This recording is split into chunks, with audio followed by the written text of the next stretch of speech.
Hi, I'm Ben from TRC Outdoors, and today I'm going to be talking to you about the Silva Expedition 5 compass.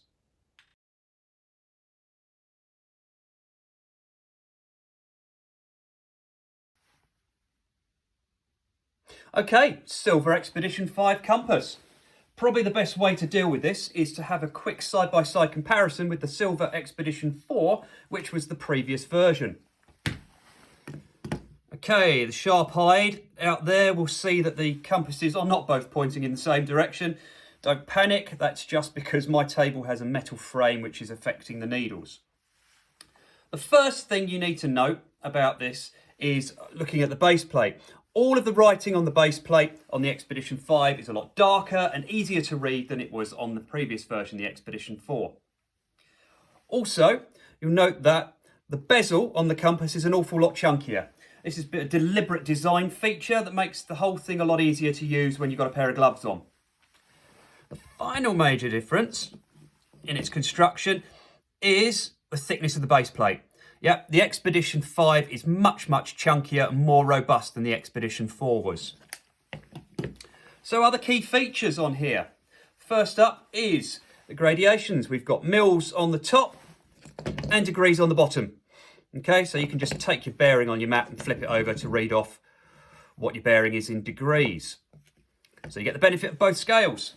The second thing you'll note is a little red arrow here. Okay, and there's another scale on the inside of the bezel. That is a clinometer, so you can look at slope angles. Right, the next bit of kit you get with this is the lanyard, which you can see is a significant departure from the old one that was on the Exped 4. So this lanyard has got 4 scales on it. The two that we're going to be most concerned with in the UK are 1 to 25 and 1 to 50. Okay, you can use that as a quick and ready measure on your map to judge distance. You'll note as well that it's got a breakaway clip. I suppose some people might choose to wear it around their neck.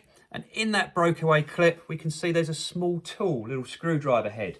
Now that pairs up with this little doohickey here, this little screw in the bezel. And what that means is you can use your screwdriver in that little screw to adjust your magnetic declination before you even go out the door. So that's going to save you doing a whole bunch of maths on the fly when you're taking your bearings out and about. So there we go.